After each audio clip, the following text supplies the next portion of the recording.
चलते हैं पेशावर, जहां प्रोग्राम हॉट फ्रंटियर में बात करेंगे फरजाना अली आईडीपीज़ की अपने इलाकों में वापसी के दूसरे मरहले और सूबे सरहद में जारी कशीदगी के हवाले से। Over to Peshawar.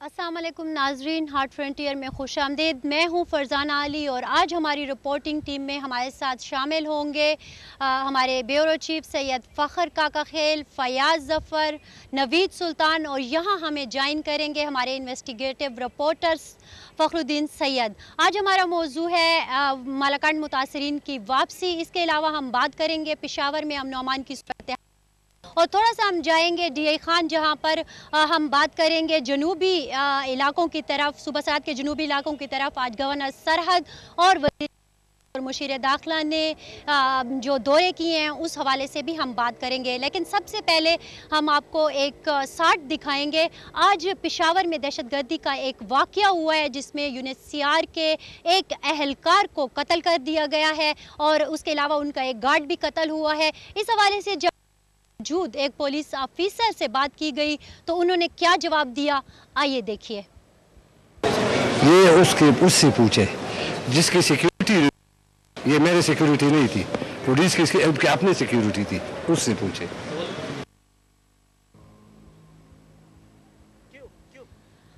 नाज़रीन, आपने शाट देखा। फ़खरुद्दीन सैयद हमारे साथ मौजूद हैं, बहुत ही इंतहाई जिम्मेदार पुलिस ऑफिसर, जिनसे पूछा गया के हवाले से तो उन्होंने एक अजीब सा जवाब दिया। फ़खर, हमें ये बताइए कि क्या जमरोद रोड की जिम्मेदारी जो है सिक्योरिटी की वो यूएनएचसीआर का काम है? फरजाना, जिससे इस शाट से हमें मालूम हुआ कि यहाँ पे जो अभी तक हम ये सुन रहे थे, पुलिस के तमाम तर दावे जितने भी थे कि आज मास्टर प्लान सिक्योरिटी का तैयार कर लिया गया है, आज जो है हमने नया प्लान तश्कील दिया जिसके लिए बजट में काफ़ी सारे उसके पैसे भी रखे गए थे। लेकिन ये चीज़ें हम सिर्फ कागजात में देख रहे हैं और अब जो आज हमने खुद अपनी आंखों से देख लिया और उन्होंने जब खुद कह दिया कि हम इसके ज़िम्मेदार नहीं हैं। लेकिन इसके बाद फ़ौरन जैसे ही हमने ये SSP ऑपरेशन गफूर अफरीदी और SSP कोऑर्डिनेशन काजी जमील से जब बात की तो वो खुद पहले इस बात पे हैरान हुए कि एक आला पुलिस अफसर इस किस्म की बात कर सकता है। पहले तो वो उसको नहीं मान रहे थे, लेकिन फिर देखते ही उन्होंने जब उनको विजुअल दिखाया गया तो उन्होंने कहा कि ये तो मेरे ख्याल में हो सकता है कि उनको ताखिर से पता चला है या वो मौके पे पहुंचने के साथ ही उनको कुछ इन्फॉर्मेशन नहीं थी जो उन्होंने अपना को थोड़ा सा मीडिया को कवर करने की उन्होंने इस किस्म की बातें की।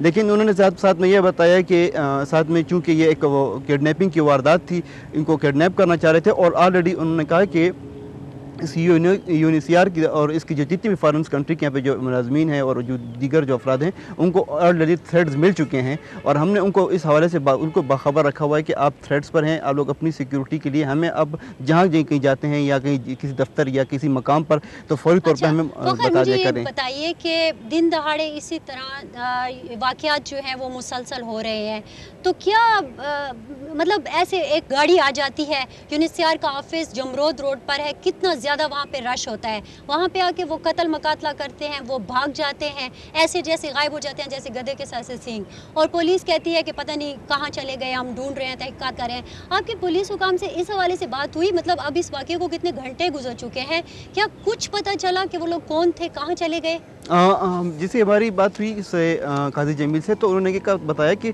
कुछ किडनैपर्स ग्रुप उन्होंने पकड़े हैं, लेकिन अभी तक इसमें ये तस्दीक नहीं हो रही कि आया यही वो किडनैपर्स ग्रुप हैं यानी, लेकिन इनसे तो हो सकता है कि वो लिंक्स मिले उनको। लेकिन अभी तक फरजाना, अगर आप देखा हो तो पेशावर में जितने भी बड़े बड़े जितने भी ये क्राइम्स के वाक़यात हुए अभी तक इनमें से किसी का सुराग नहीं लगाया जा सका।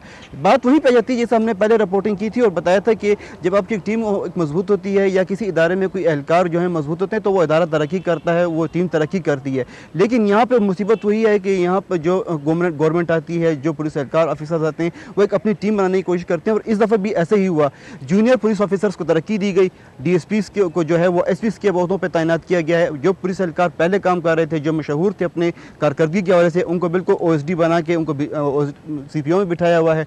कुछ पुलिस एहलकारों को पंजाब भिजवा दिया गया है। ये वो काम करने वाले ऑफिसर्स थे जिनकी एक दहशत थी पेशावर में, लेकिन अब वो चीज़ हमें बिल्कुल नज़र नहीं आ रही। और साथ में ये बात बताता चलूँ कि हमने पहले भी एक गुजारिश ये की थी कि यहाँ पर वो ऑफिसर्स तैनात किए जाएँ जो इनके पास इंफॉर्मेशन हो।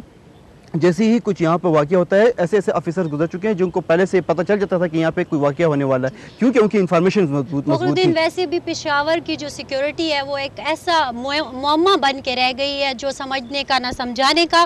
बहरहाल आप अफगान सिफारतकार के अगवा का देखें, फिर उसके बाद UN डिप्लोमेट का कत्ल हुआ, फिर उसके बाद ईरानी सिफारतकार अगवा होता है, और आज ये UNHCR का एक एहलकार और गार्ड हलाक हो गया। तो मतलब ऐसी चीज़ें तवातर के साथ हो ना। और अजीब सी बात यह है कि वही जगह है हयाताबाद और फिर उसके साथ जमरोद रोड, वही सारा कुछ है, लेकिन इतने महीने गुजरने के बाद ना उनका पता चला और ना यकीनन इनका पता चलेगा और केस बंद हो जाएगा। बहरहाल खैर, बात कर रहे हैं हम अमन अमान की, तो थोड़ी सी जाते हैं जनूबी अजला की तरफ, क्योंकि जनूबी अजला में चाहे जनूबी वजीरिस्तान है, DA खान है, हंगू है या करक वगैरह बनू के इलाके हैं, आज जनूबी वजीरिस्तान में गवर्नर सरहद अवैस अहमद गनी ने दौरा किया है, जबकि DI खान में, जो कि बहुत ही टारगेट किलिंग के हवाले से मशहूर शहर गर्दाना जाता है, उधर गए हैं हमारे वज़ीर आला सरहद अमीर हैदर खान होती और मुशीर दाखिला। हम चलते हैं ज़रा अपने नुमाइंदे नवीद सुल्तान की तरफ और उनसे जानने की कोशिश करते हैं कि इन तीनों बल्कि शख्सियात के दौरे की क्या तफसीलात हैं। अस्सलाम वालेकुम नवीद। वालेकुम फरजाना। नवीद, ये बताइएगा कि बिलाखिर गवर्नर सरहद भी जनूबी वजीरिस्तान पहुंच गए, कहाँ पहुंचे हैं, किस से बात की है, और फिर थोड़ा सा वज़ीर आला अमीर हैदर खान होती और वज़ीर दाखिला के हवाले से भी बताइएगा कि वो भी आए, तो क्या सूरत हाल रही इस सारे इनके दौरों की। गवर्नर सूबा सरहद अवैस अहमद गनी अपने दौरे पर जनूबिस्तान के इलाके वाना हेडक्वार्टर पहुंचे थे और उन्होंने ZNC कॉलोनी में 9 डिवीजन के मेजर जनरल खालिद रब्बानी जो कमांडेंट हैं वहाँ के, और SWS के जो कमांडेंट हैं कर्नल साकिब और पॉलिटिकल शहाब अली शाह जो हैं, उन्होंने उनका इस्तकबाल किया। इस मौके पर जो उनको गवर्नर सूबा सरहद को खुसूस तौर पर ब्रीफिंग दी गई और वजीरिस्तान के मौजूदा जो ऑपरेशन जारी है उसके हवाले से भी ब्रीफ किया गया है, और उनको ये बताया गया कि वजीरिस्तान में किस हवाले से पाक फौज ऑपरेशन कर रहे हो, क्या हिकमत अमली अपना रही है। इसके बाद गवर्नर सूबा सरहद ने वाना जिरगा हाल में जाकर वहाँ के जो मुशरान है अहमद वजीर कबाइल के, उनसे खुसूसी मुलाकात की है।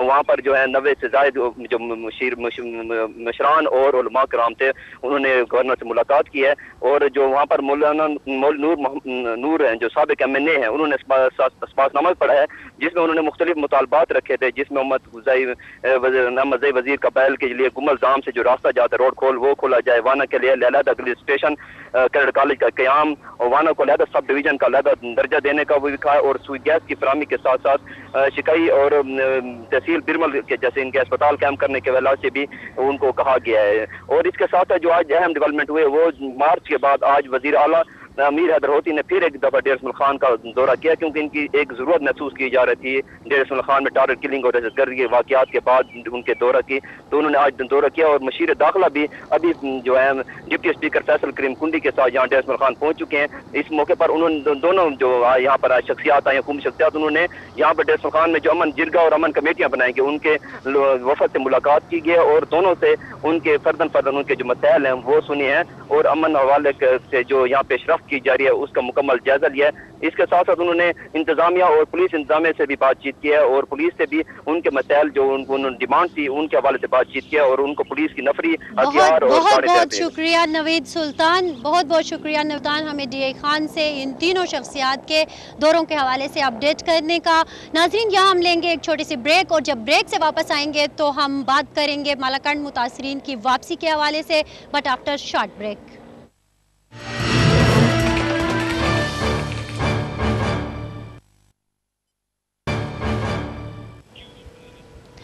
Welcome from break. नाजरीन, ब्रेक पर जाने से पहले हमने कहा था कि हम वापस आएंगे तो मुतासरीन मालाकंड के हवाले से बात करेंगे।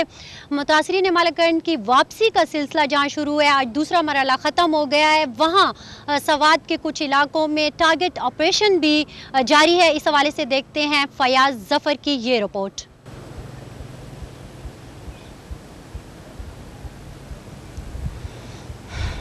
आसान और मुश्किल ही सही, लेकिन हुकूमत का कहना है कि दुरुस्त सिमत में जा रही है। शमोज़ई के ऊपर इस वक्त आर्मी का मुकम्मल कंट्रोल है। जहाँ तक ताल्लुक़ है कि कब तक ये मुकम्मल क्लियर हो जाएगा, तो मैं आपको ये वसूख के साथ कह सकता हूँ कि ये इस वक्त भी मुकम्मल तौर पर क्लियर है।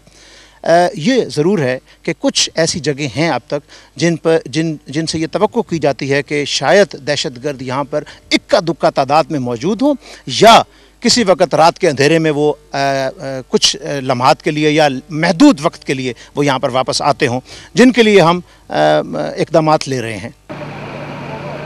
जहाँ स्वात मुतासिरीन की आमद का सिलसिला जारी है, वहाँ शमोज़ई की गिरदोनवाह में अस्करत पसंदों के अहम ठिकानों को मुसलसल निशाना बनाया जा रहा है। अस्करत पसंदों के बनाए हुए इस गार में अस्करत पसंद कैदियों को रखते थे, अब यहाँ पर सिक्योरिटी फोर्सेस का कब्जा है। टारगेट सर्च ऑपरेशन के बायस मुकामी लोग अस्करत पसंदों की हलाकतों की तस्दीक करते हैं। ये गार में छुपे अस्करत पसंदों के खात्मे के बाद मनाजिर है। इनफैक्ट जब हम इस इलाके में पहुँचे हैं तो यहाँ पे कोई मुज़ाहमत इस तरह की नहीं हुई, और ये तकरीबन 10 दिन पहले की बात है। ये सामने वाली जो पहाड़ी आपको नज़र आ रही है, उस तरफ से हमने अप्रोच किया, और जब ये सामने पहुँचे हैं तो इधर हमें पता चला कि यहाँ पे गारें हैं, और कुछ मालूमात हमें थी पहले से कि यहाँ पे वो जो दहशतगर्द हैं वो रहते रहे हैं, और उनकी ये सेफ़ हाइड आउट थी बेसिकली। तो जब हमें पता चला तो फिर हमने इस पर ऑपरेशन प्लान किया, और उसके बाद ऑपरेशन जब किया हमने तो यहाँ पे कोई मुज़ाहमत नहीं हुई, और यहाँ पे वो मौजूद नहीं थे। इसके अलावा जो शवाहिद हमें मिले हैं, यहाँ पे कुछ चीज़ें मिली हैं, ये आपने देखी भी हैं, तो इससे ये साफ ज़ाहिर पता चलता है कि ये इनकी यहाँ पे जगह थी, यहाँ पे रहते रहे हैं, यहाँ से ये ऑपरेशंस करते रहे हैं, और फिर यहाँ पे हाइड करते थे अपने आप को। अगर इस तरह की कार्रवाइयाँ जारी रही तो एक रोज़ अस्करत पसंद लीडरशिप भी अपने अंजाम को पहुँच जाएगी। फयाज़ ज़फ़र, आज न्यूज़, शमोज़ई स्वात। जी नाजरीन, भारतीय वज़ीर आज़म शर्मुल शेख में मीडिया से गुफ्तगू कर रहे हैं। पहले वहाँ चलते हैं और देखते हैं उनकी ये गुफ्तगू।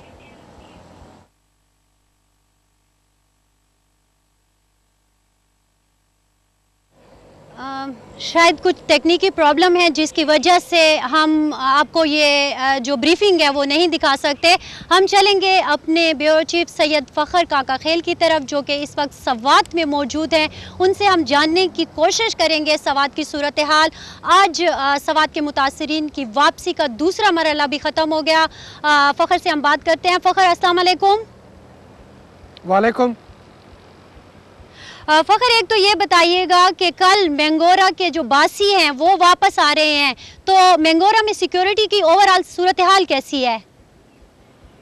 फरजाना, इस वक्त मेरे पस मंज़र में जो इलाके हमारे नाज़रीन को नज़र आ रहे हैं, खुसूसन हमारे राइट साइड पे, ये वो इलाके हैं जो ऑपरेशन के दौरान सबसे ज़्यादा मुतासिर हुए, और यहीं पर ज़्यादातर जो आबादी है वो कल एक्सपेक्ट हम कर रहे हैं कि कल इसी आबादी तक पहुँचेगी। यहीं पर एक ज़मरुद की कॉन भी थी जो अस्करियत पसंदों ने अपने कब्ज़े में ले ली, और उस कान को लूटा गया। इससे जो जितने मादनियात थे वो तालिबान अपने हाथ में लेकर फिर आगे बेचते रहे। अब उस कान के ऊपर भी सिक्योरिटी फोर्सेस और दीगर लॉ एनफोर्सिंग एजेंसीज़ के एहलकार मौजूद हैं। इसके साथ साथ ये पूरी आबादी जो इस वक्त हमारे नाज़रीन को नज़र आ रही है, ये तकरीबन खाली है। कल का सूरज जब निकलेगा तो इसी आबादी के लोग कोशिश करेंगे कि वो सबसे पहले यहाँ पर पहुँचे। जबकि इसके साथ साथ जब आप बाई जानिब मूव करते हैं, जैसे जैसे आप नीची साइड पर आते हैं, तो उसके साथ साथ जो आबादी है वो हम देख रहे हैं कि वो मुसलसल आ रही है। आज शाम तक भी ये लोग आए हैं। जहाँ तक सिक्योरिटी की सिचुएशन है, जिस तरह हमारे कोलीग फयाज़ ज़फ़र ने रिपोर्ट किया, बिल्कुल टारगेट सर्च ऑपरेशन जारी है। इन इलाकों में चुन चुन कर इन लोगों को पकड़ने की कोशिश की जा रही है, और इसके साथ साथ जहाँ ज़रूरत पड़ती है वहाँ पर इक्का दुक्का जगहों पर शेलिंग भी होती है। लेकिन ओवरऑल अगर आप देखें तो पूरी सिटी इस वक्त इंतहाई महफूज है। आज हमने देखा कि हजाम की दुकानें भी खुली थी। सेदू शरीफ का जो एरिया है वहाँ पर तो मामूल के मुताबिक दुकानें खुली थी। इसके साथ साथ ये भी हमने देखा कि अस्करियत पसंदों के जो ठिकाने थे उन्होंने ऐसा किया था कि मुख्तलिफ होटलों में मुख्तलिफ किराए के घर लिए हुए थे।